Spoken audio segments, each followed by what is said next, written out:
The scent of fresh paint and new wood flooring should have been intoxicating. Instead, it hit me like a slap in the face when I walked through my front door at 6:15 p.m. on what was supposed to be the best day of my life.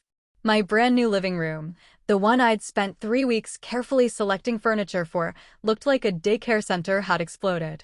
Colorful toys were scattered across my pristine hardwood floors. A juice box sat leaking purple liquid onto my cream-colored sofa.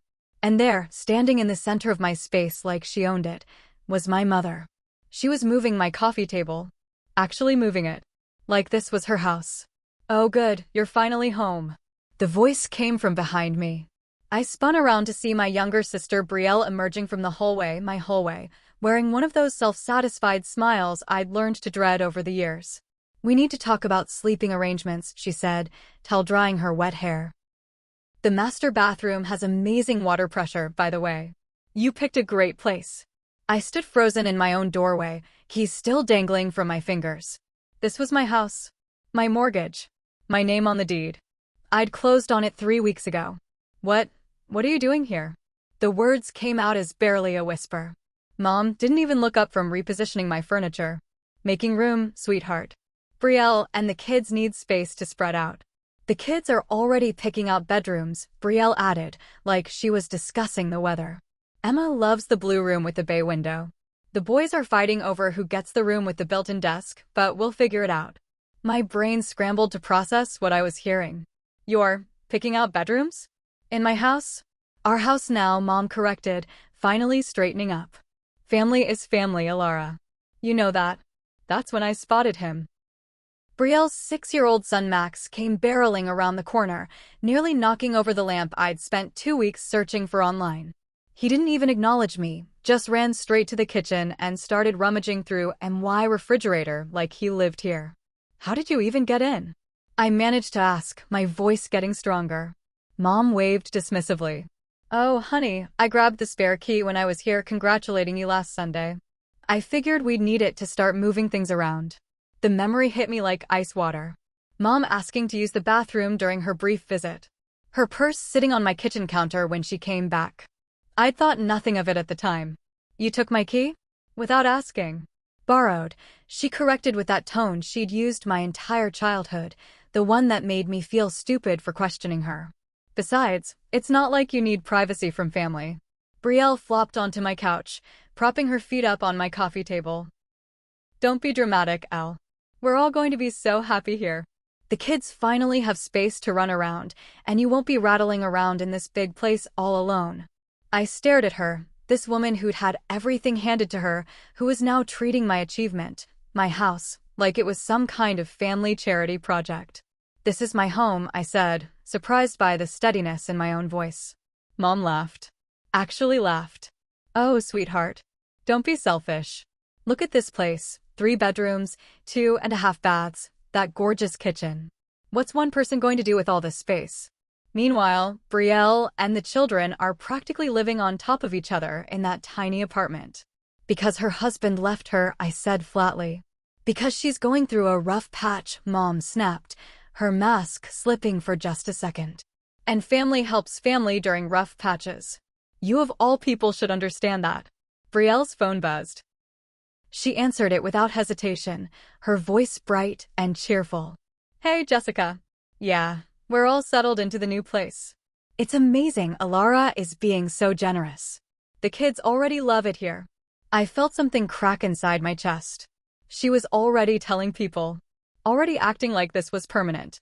"We figured you'd be thrilled," Mom continued, apparently oblivious to my growing horror. "Finally, you can do something meaningful with your success. Help your family instead of just hoarding it all for yourself." That's when it hit me. This wasn't impulsive. This wasn't some spur-of-the-moment decision. They'd planned this. Mom hadn't grabbed my spare key, she'd stolen it. They'd discussed sleeping arrangements, made phone calls, told other people about moving in. They'd never intended to ask my permission at all. "Get out." The words surprised even me with their firmness. Mom blinked. "Excuse me?" I said, "Get out. All of you. Now." Brielle's phone call stopped mid-sentence. For the first time since I'd walked in, the house went completely quiet. Elara, Mom said slowly, like she was talking to a child having a tantrum, I think you're having some kind of emotional reaction to all the stress of buying a house. Why don't you sit down and get out? This time, there was no mistaking the steel in my voice. Something had shifted inside me, something I didn't even know existed. For the first time in my 32 years, I was done being the family doormat. This was the first time I was standing up for myself and saying no to the demands of family, no matter how ridiculous, and it felt so good. But as I watched Mom's expression change from confusion to cold calculation, I realized this was far from over. In fact, judging by the look in her eyes, the real fight was just beginning. The silence stretched for exactly 3 heartbeats before Mom deployed her secret weapon, the guilt trip. Elara Marie Thompson. The full name. She only used the full name when she was about to make me feel like the worst daughter in the world. I am ashamed of you right now. Truly ashamed. Here it comes, I thought.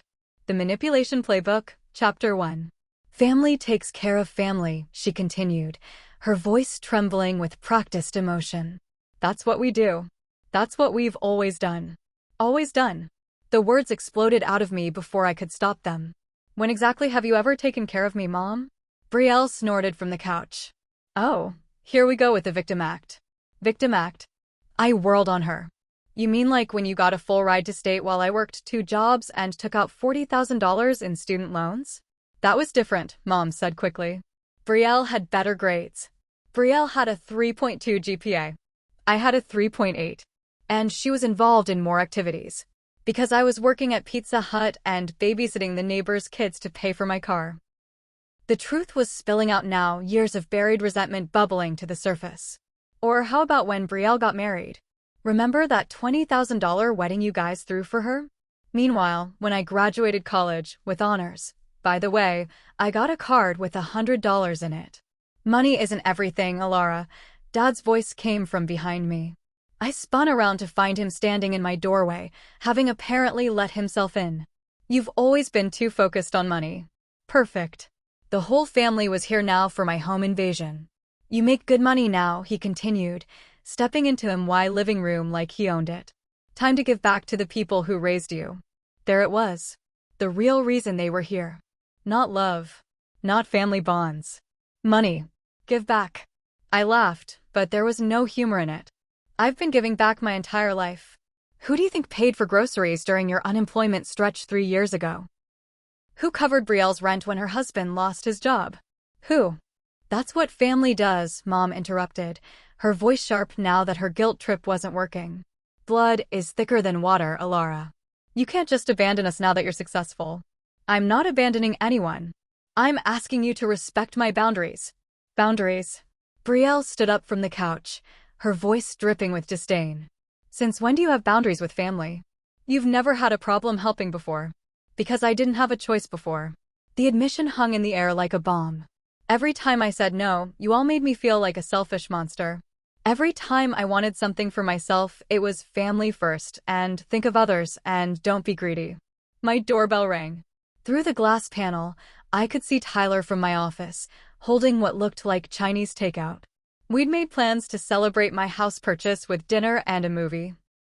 He took one look through the glass at the chaos inside, and his expression changed from excited to concerned. I opened the door. Tyler, I'm so sorry. This isn't a good time. Everything okay in here? His eyes swept over my family, taking in the scattered toys, the moved furniture, the obvious tension. Everything's fine, Dad said coldly. This is a family matter. Tyler looked at me, then at the kids running around my house like they lived here, then back at me. His expression said everything. This was clearly not fine. Actually, I said, my voice getting stronger, Tyler, meet my family. Mom, Dad, this is Tyler from my office. The one who helped me research neighborhoods and mortgage rates for my house. The emphasis on my wasn't lost on anyone. How lovely, Mom said in that fake sweet voice she used when she was furious. Perhaps Tyler would like to join us for our family discussion. About what? Tyler asked, setting the takeout on my kitchen counter and crossing his arms. About how Elara is going to help her sister and the children, Dad said like it was already decided. Tyler's eyebrows shot up. Help how? By sharing her space, Brielle said. It's a big house. She doesn't need all this room. I watched Tyler process this, saw the exact moment he understood what was happening. His jaw tightened. "Let me get this straight," he said slowly. "You all let yourselves into Elara's house, rearranged her furniture, and announced you're moving in? Without asking her." "We're family," Mom said, like that explained everything. "And?" Tyler's voice was ice cold now. "I'm family to my sister, but I don't just move into her house because I feel like it." Dad stepped forward, trying to use his height to intimidate Tyler. "This doesn't concern you, son." "Actually, it does." Tyler didn't back down an inch. "Elara's my friend, and what you're doing is called trespassing." The word hung in the air like a slap. Trespassing. That's exactly what this was. "How dare you," Mom gasped. "We are not trespassers. We are family." Family who took her key without permission and invaded her home without consent, Tyler shot back. I felt something shift inside me, watching this man I barely knew outside of work defend my boundaries better than my own family ever had. "You know what?" I said, my voice steady and clear. "Tyler's right. You are trespassing. All of you need to leave. Now." "Elara," Mom started. "No." I held up my hand. "I'm done. Done being the family ATM. Done being the backup plan. Done being treated like my success is community property." "Fine," Dad said, his voice turning cold and calculating. "You want to be selfish? You want to forget where you came from? Go ahead." He headed toward the door, but Mom lingered, her eyes hard as flint. "You're making a mistake, Elara," she said quietly. "Family is all you have in this world. And when you realize that, when you come crawling back needing us, don't expect the same welcome." She paused at the door, her voice dropping to a whisper that somehow felt more threatening than any shout. "This isn't over." The door slammed behind them, leaving Tyler and me standing in the wreckage of my living room. But instead of feeling relief, I felt a chill run down my spine. Because I knew my mother. And when she made a promise like that, she always kept it. 3 days of blessed silence. 3 days of coming home to my house exactly as I'd left it. 3 days of thinking maybe, just maybe, they'd gotten the message. I should have known better. The doorbell rang at exactly 7 p.m. on Thursday. Through the peephole, I could see Dad holding a thick manila folder, Mom beside him wearing her serious business face, and Betrayal clutching what looked like real estate listings. My stomach dropped. I considered not answering, but Dad had already spotted my car in the driveway. There was no pretending I wasn't home. "Hi, sweetheart," Mom said when I opened the door, her voice sickeningly sweet. "We need to talk. It's important." "We're not having this conversation again." I started to close the door, but Dad's foot shot out, blocking it. "Just 5 minutes," he said. "We found the perfect solution. Everyone wins." Against my better judgment, I let them in. They immediately spread out across my living room like they were conducting a business meeting, Dad opening his folder on my coffee table with theatrical importance. "We've been thinking about what you said," Mom began, "about boundaries and your space and all that. And you're absolutely right." I blinked. Mom admitting I was right? This was definitely a trap. "So we found this," Betrayal said, sliding a glossy real estate listing across the table toward me. "For bedrooms, 3 full baths, a playroom for the kids, and a mother-in-law suite." The photo showed a sprawling house that was easily twice the size of mine. Beautiful. Expensive. Way too expensive. "It's perfect for our family," Betrayal continued. "The kids would each have their own room, and there's this amazing backyard where they can actually run around and play." "That's great," I said slowly. "I hope you can afford it." Dad laughed. "Well, that's where you come in, sweetheart." He pulled out a stack of mortgage documents, all neatly organized with little sticky note tabs. "We already talked to the lender. With your income and credit score, the approval is basically guaranteed." The words hit me like ice water. "My credit score?" "Don't worry," Mom said quickly. "We didn't sign anything yet. We wanted to talk to you first." "Talk to me about what exactly?" "About taking on the mortgage," Dad said, like this was the most reasonable thing in the world. "Look, we know you can afford it. Your salary alone covers the payments easily." I stared at them. "You want me to buy Betrayal a house?" "Not buy," Mom corrected. "Finance. There's a difference." "What's the asking price?" I asked, though I was pretty sure I didn't want to know. $420,000, Brielle said. But they're willing to negotiate. My own house had cost me $180,000, and that had stretched my budget to the limit. They were talking about more than double that amount. Are you people insane? We already told the realtor you'd handle the financing, Dad said, completely ignoring my question. She's expecting your call tomorrow to set up the paperwork. You told them what? Well, we had to move fast, Mom said. Houses in that neighborhood go quickly, and we couldn't risk losing it. The audacity was breathtaking. They'd committed me to a $400,000 mortgage without even asking. I'm not doing this, I said firmly. I'm not buying anyone a house. But sweetheart, Mom's voice took on that wheedling tone I knew so well. Think about the children. Think about little Emma having her own room for the first time. Think about the boys having space to grow up properly. Think about Brielle taking some responsibility for her own life. Brielle's face flushed red. I am taking responsibility. I'm trying to provide for my children. By getting someone else to pay for it. You're being selfish, Dad said, his voice turning cold. We raised you better than this. Did you? The question popped out before I could stop it. Because the way I remember it, you raised me to pay for everyone else's choices while making none of my own. My phone rang, cutting through the tension. The caller ID showed my mortgage company's number. I need to take this, I said, stepping into the kitchen. Miss Thompson? This is Janet from Coastal Mortgage Services. I hope you don't mind me calling after hours, but we've had some unusual inquiries about your account. My blood went cold. What kind of inquiries? Well, someone claiming to be your mother called earlier asking about transferring your mortgage to a different property. She mentioned a family emergency and said she was helping coordinate your generous gift to your sister. I closed my eyes.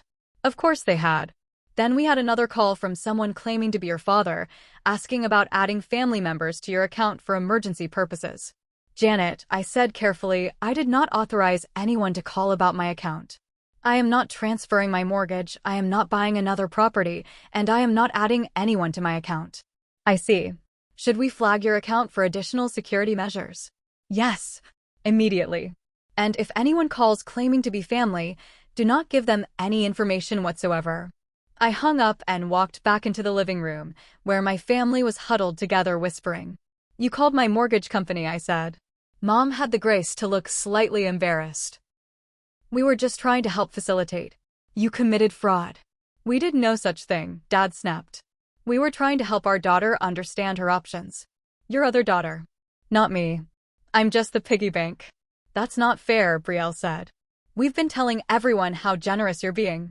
Mrs. Henderson from next door was so impressed when I told her about your wonderful support. You've been telling the neighbors? Well, yes. We're proud of you for finally doing the right thing. My hands started shaking. I never agreed to do anything. But you will, Mom said with absolute certainty. Because deep down, you know it's right.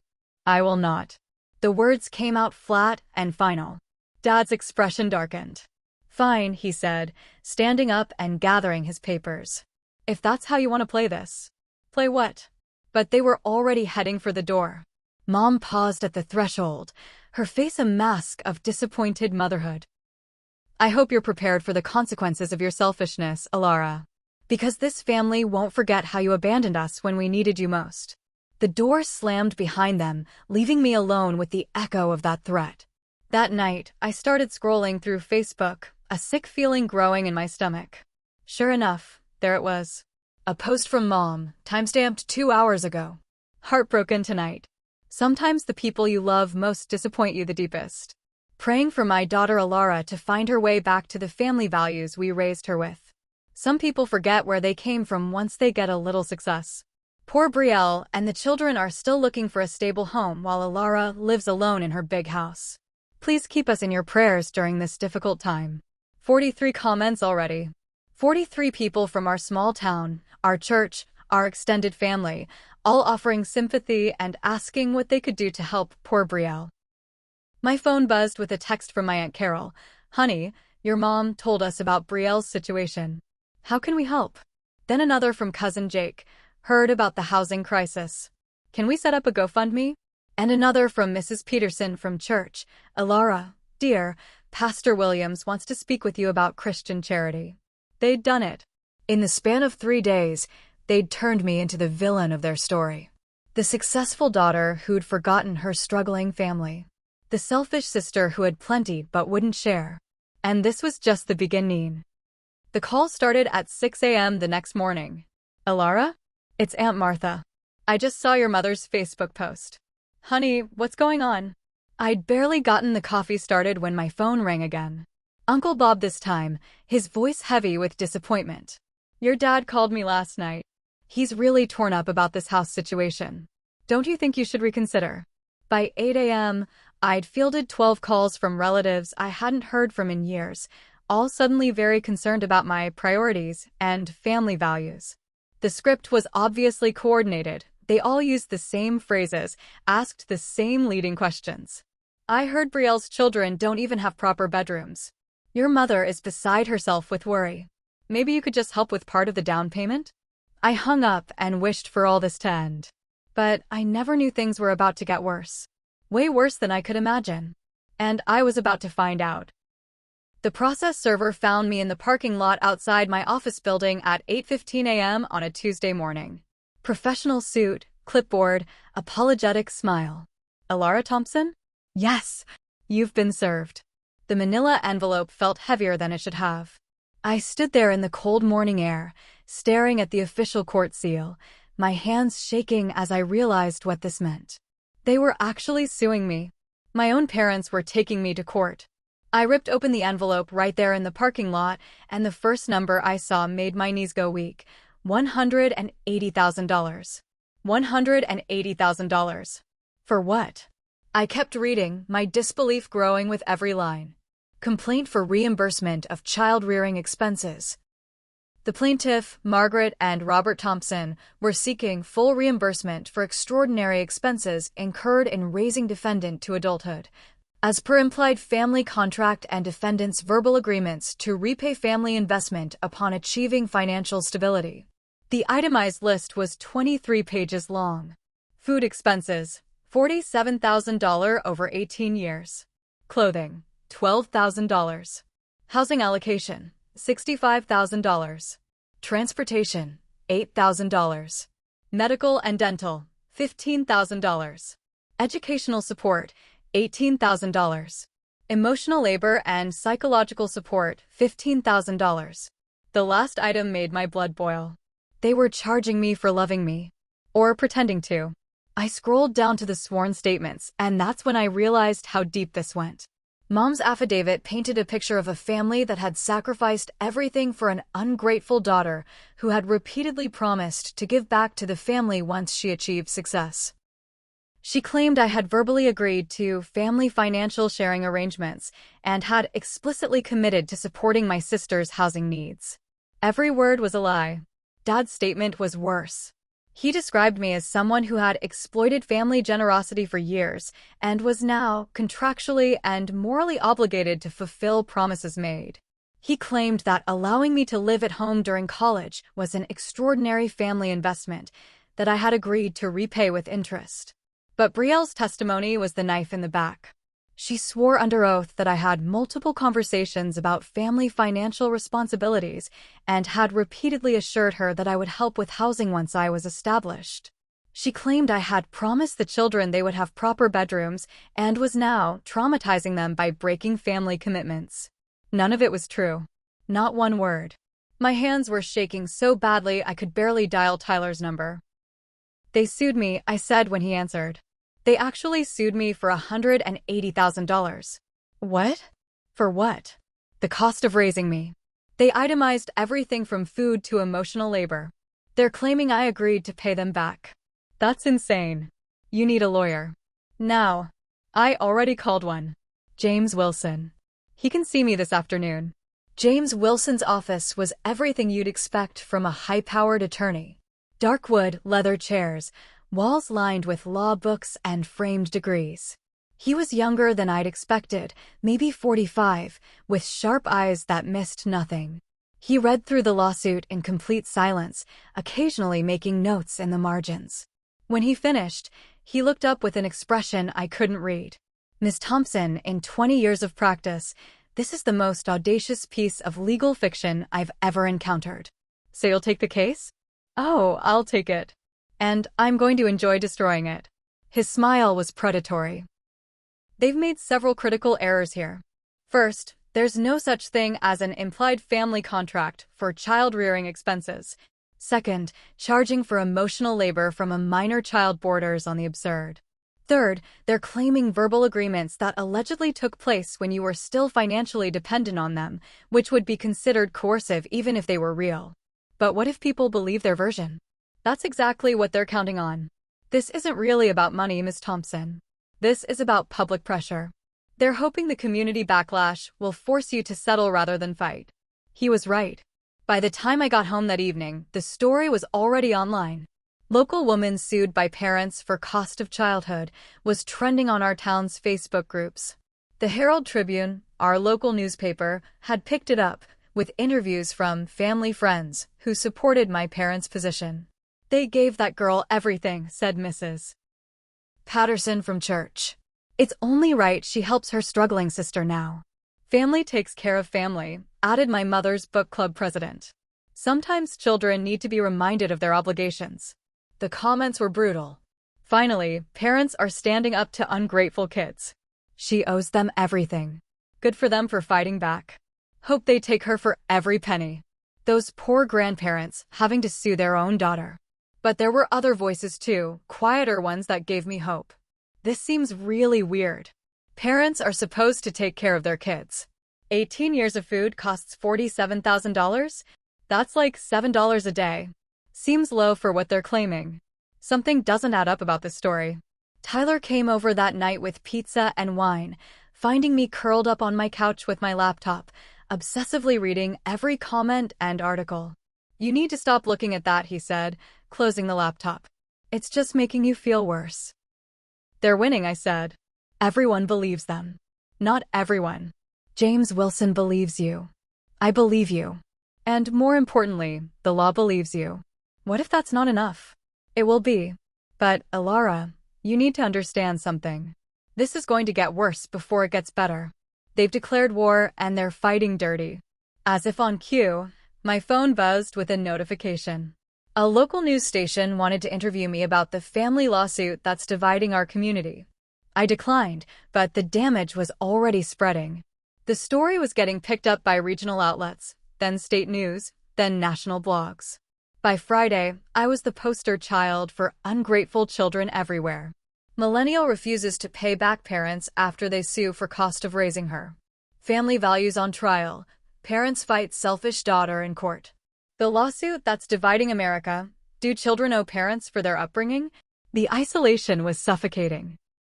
Coworkers avoided eye contact in the hallway. My grocery store cashier, who'd been friendly for years, was suddenly cold and professional.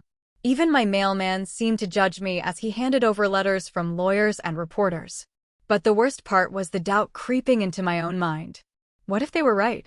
What if I was being selfish? What if I really did owe them something? I was spiraling into that familiar pit of guilt when James Wilson called with news that changed everything. Ms. Thompson, I've been doing some digging into your family's finances. And I think you're going to want to sit down for this conversation. What did you find? Let's just say your parents' lawsuit isn't the only interesting document they've filed recently. Can you come in tomorrow morning? And bring any financial records you have from your time living at home. Why? His voice carried a hint of satisfaction. Because I think we're about to turn this whole thing around. For the first time since this nightmare began, I felt a flicker of hope. Whatever James had found, it was big enough to change his entire approach. And suddenly, I couldn't wait to find out what secrets my family had been hiding. James Wilson's office felt different this time. Less intimidating, more like a war room. The conference table was covered with bankers' boxes, file folders, and my laptop displaying spreadsheets that told the real story of my family's finances. Let's start with your college years, James said, opening the first box. You mentioned paying rent while living at home? I pulled out the stack of canceled checks I'd been saving for years, thinking they were just old paperwork. Now they looked like evidence.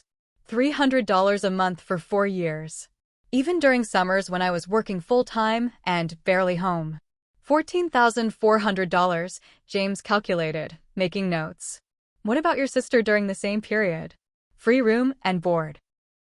Plus they paid her full tuition, fees, and even spending money. James opened another folder. I subpoenaed your parents' bank records as part of discovery. Look at this. He spread out bank statements from Betrayal's college years. Payment after payment to State University. Tuition, $12,000 per semester. Room and board, $8,000. Books and supplies, $1,500. Then monthly deposits into an account labeled Betrayal, personal. They gave her $400 a month in spending money while you were paying them rent, James said. The contrast was stark on paper. While I'd been working 2 jobs and accumulating student debt, Betrayal had been living like a princess on our parents' dime. What about after college? James asked. I pulled out more records. Betrayal's wedding. They spent $22,000. I have the receipts because Mom asked me to help with the planning. And your wedding? I'm not married. But when I graduated college with honors, they gave me a card with $100. James whistled low. We need to document everything. Every birthday gift, every car payment, every bailout. Can you get your sister's financial records? Actually, I said, remembering something, I might have something better. I pulled out my phone and scrolled through my contacts until I found Jake, my cousin from Dad's side. He'd always been the family truth teller, the one who called out the obvious favoritism everyone else pretended not to see. Jake? It's Elara. I need to ask you about something. Oh man, I heard about the lawsuit. That's completely insane, cuz. You know that, right? Would you be willing to testify about what you've witnessed over the years? Hell yes. I've been waiting 30 years for someone to call out your parents on their BS. Remember Betrayal's Sweet 16 party? The one with the rented DJ and catered food? Meanwhile, your 16th birthday was pizza at home because money was tight. James was already drafting a witness statement while I talked to Jake. By the end of the call, we had 3 pages of documented favoritism incidents, all with specific dates and details. My phone rang while James was organizing the testimony. Mom's name flashed on the screen. Elara, sweetheart, we need to talk about this lawyer situation. You're tearing the family apart with all these legal threats and... I hung up. Just like that. No explanation, no argument. I simply ended the call. James looked at me with approval. How did that feel? Liberating. The phone rang again immediately. This time it was Dad. You listen to me, young lady. This tantrum has gone far enough. We're going to drop this lawsuit nonsense and work with us on a reasonable settlement, or contact my attorney, I said, and hung up again. Something had fundamentally shifted inside me. The guilt, the obligation, the desperate need for their approval, it was just gone. Like a switch had been flipped. For the first time in my life, I felt completely free of their manipulation. This is incredible, James said, looking at his phone. I just got a call from Lisa Henderson. Your neighbor? She says she has recordings. Lisa arrived at the office an hour later, looking nervous but determined. She was carrying a small digital recorder that looked like it belonged in a spy movie. I've been recording our neighborhood conversations for my book club podcast, she explained. Just background noise, really. But when I heard about the lawsuit, I went back through the files. She pressed play, and my mother's voice filled the room, crystal clear and completely damning. Oh, it's foolproof, Lisa. Elara won't fight us in court. She's too worried about what people will think. We've got her right where we want her. The lawsuit will scare her into signing whatever we put in front of her. Another voice, my father. 20 years we've been planning this. Ever since she got that scholarship and started acting too good for family. Well, now she's going to pay us back for everything with interest. And then the worst one, Betrayal laughing. She's always been a pushover. Remember how easy it was to get her to pay for my car repairs?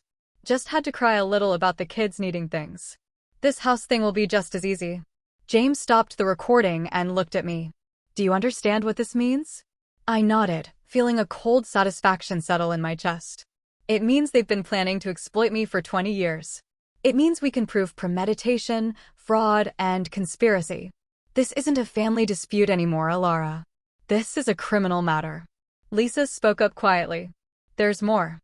I have recordings of your mother coaching other family members on what to say to reporters. And Betrayal practicing her poor single mother speech for the newspaper interview. The evidence kept mounting.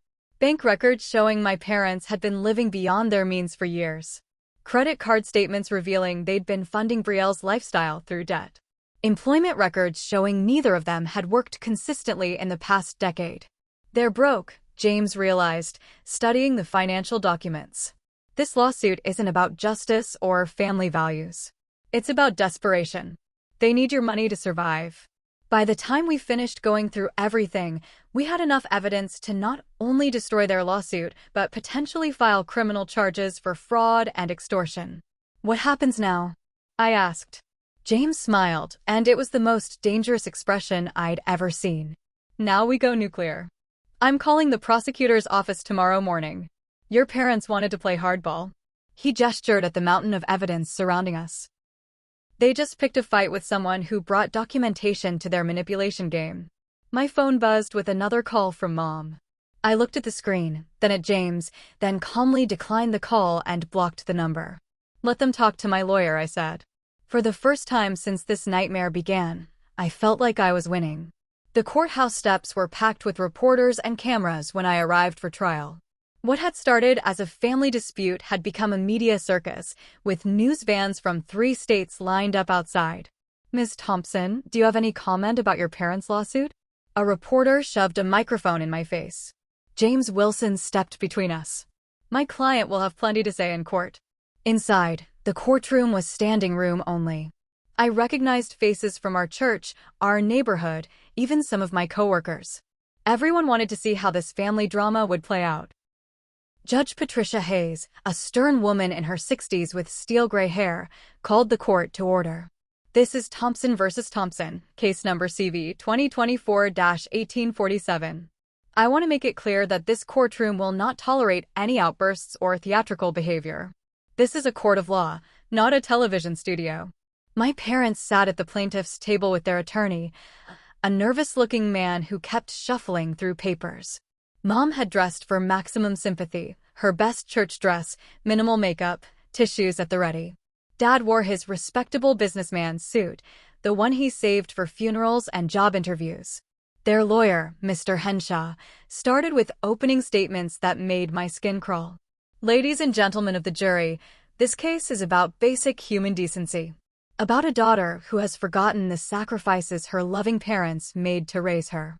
Margaret and Robert Thompson gave their daughter everything: food, shelter, clothing, education, unconditional love. Now that Elara has achieved success, she's turned her back on the very people who made that success possible. He gestured dramatically toward my parents. They're not asking for millions. They're simply seeking fair compensation for 18 years of extraordinary investment in their daughter's future. James Wilson stood for our opening, and his presence immediately commanded the room. Members of the jury, what you're about to see is not a case about family obligations. It's a case about manipulation, fraud, and 20 years of calculated exploitation. The evidence will show that the plaintiffs have systematically favored one daughter while using the other as a personal ATM. They filed this frivolous lawsuit not out of genuine need, but as part of an extortion scheme to force my client into financing their preferred daughter's lifestyle. The first day was brutal. Henshaw called character witnesses who painted me as a selfish, ungrateful daughter. Mrs. Peterson from church tearfully testified about my abandonment of Christian values. My Aunt Martha talked about how heartbroken my parents were. But James was patient, methodical. During cross-examination, he began picking apart their testimony. Mrs. Peterson, you testified that Elara has forgotten her family values. Are you aware that she paid rent to her parents throughout college while they provided free housing to her sister? Well, no, but... Are you aware that Elara has provided over $15,000 in financial assistance to family members over the past 5 years? Mrs. Peterson looked confused. No, I wasn't told about that. Day 2 is when James brought out the heavy artillery. Your Honor, I'd like to call Dr. Sarah Mitchell, an expert in family psychology and financial exploitation. Dr. Mitchell was impressive, Harvard PhD, 20 years of experience, author of 3 books on family dynamics. She spoke clearly and authoritatively. In my professional opinion, the plaintiff's lawsuit demonstrates a pattern of parentification and financial exploitation. Charging an adult child for basic parental responsibilities is not only legally groundless, it's psychologically abusive. The itemization of emotional labor is particularly concerning, as it suggests the parents view love and care as transactional commodities. Henshaw objected repeatedly, but Dr. Mitchell was unshakable. The evidence shows a clear pattern of differential treatment between siblings, with one child consistently favored while the other was treated as a financial resource.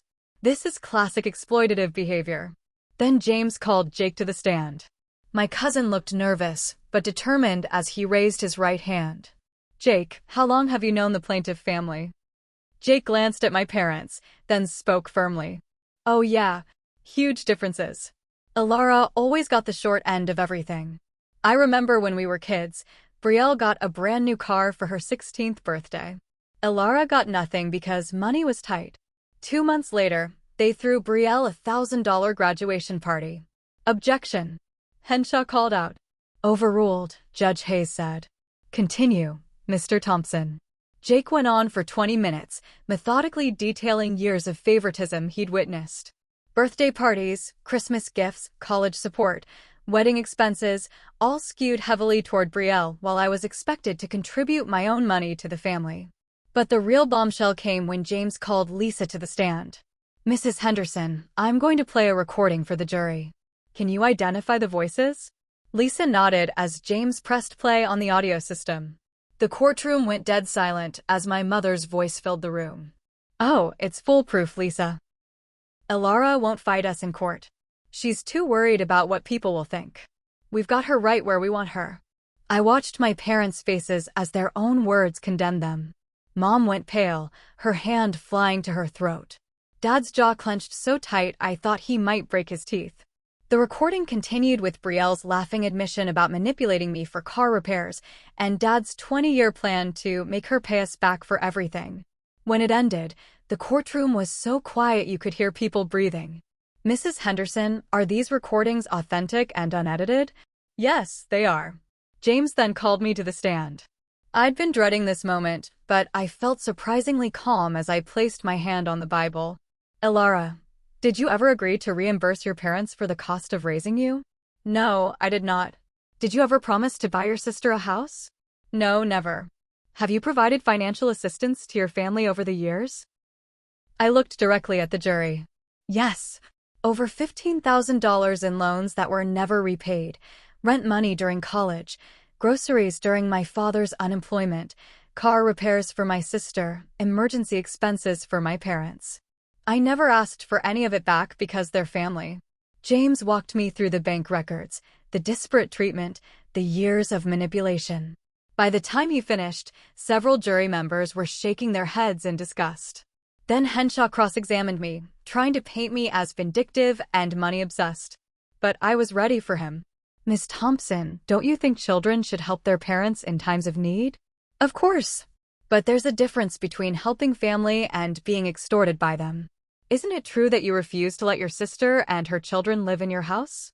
It's true that I refuse to let them move in without my consent, take my belongings, and treat my home like their property. When Mom took the stand, James destroyed her with surgical precision. Mrs. Thompson, you testified that Elara agreed to repay you for raising her. When exactly did this agreement take place? Well, it was understood. Family understanding. Can you point to any document, any witness, any evidence of this agreement? Mom's voice got smaller. It was just understood. I see. And when you took your daughter's spare key without permission, was that also understood? I thought. Let me play your recorded conversation with Mrs. Henderson again. James pressed play, and Mom's own voice filled the courtroom talking about the foolproof plan to manipulate me. Mom broke down completely, sobbing on the witness stand. I just wanted what was best for the family. Elara has so much, and Brielle has so little. So you decided to sue your own daughter for the cost of feeding and housing her as a child? Through her tears, we were desperate. We didn't know what else to do. The admission hung in the air. They weren't seeking justice. They were broke and desperate. Dad's testimony was even worse. When James questioned him about the financial records, Dad got increasingly aggressive. You don't understand family obligations, counselor. Some of us believe in taking care of our own. By suing them for $180,000? She owes us. Dad shouted, his mask finally slipping completely. We gave her everything, and she turned into a selfish, ungrateful. Mr. Thompson, Judge Hayes interrupted sharply, control yourself or I'll hold you in contempt. But the damage was done. The jury had seen his true character. James's closing argument was devastating. He methodically destroyed every claim, highlighted every lie, and painted a picture of systematic exploitation that made several jury members visibly angry. The jury deliberated for exactly 47 minutes. We find Elara Thompson innocent on all counts. Furthermore, we award attorney's fees and court costs to the defendant in the amount of $32,000. Judge Hayes wasn't done. She looked directly at my parents with undisguised contempt. In 30 years on this bench, I have never seen a more frivolous, vindictive, or frankly disgusting abuse of our legal system. The idea that parents can sue their adult children for the cost of basic child-rearing responsibilities is not only legally groundless, it's morally reprehensible.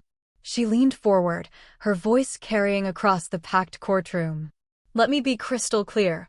Parental responsibility ends when a child reaches the age of majority. You do not get to bill your children for loving them, feeding them, or housing them during their minority years.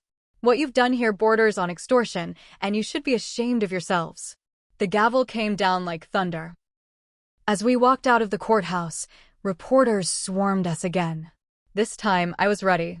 I hope this case sends a message, I said into the cameras. No adult child should be made to feel guilty for setting boundaries with manipulative family members. Sometimes the family you choose is better than the family you're born with. Behind me, I could hear my mother sobbing as they made their way through the crowd. But I didn't look back. For the first time in my life, I was completely free. The media reversal was swift and brutal. Within 24 hours of the verdict, every news outlet that had initially painted me as the selfish daughter was running corrections and follow-up stories. Local parents lose frivolous lawsuit against daughter dominated the Herald Tribune's front page, complete with photos from the courthouse steps and quotes from the judge's scathing remarks. The national outlets were even harsher. Family's extortion scheme exposed in court ran on 3 different news websites. Parents sue daughter for cost of childhood and lose spectacularly trended on social media for 2 days. But the most satisfying reversal came from our church community.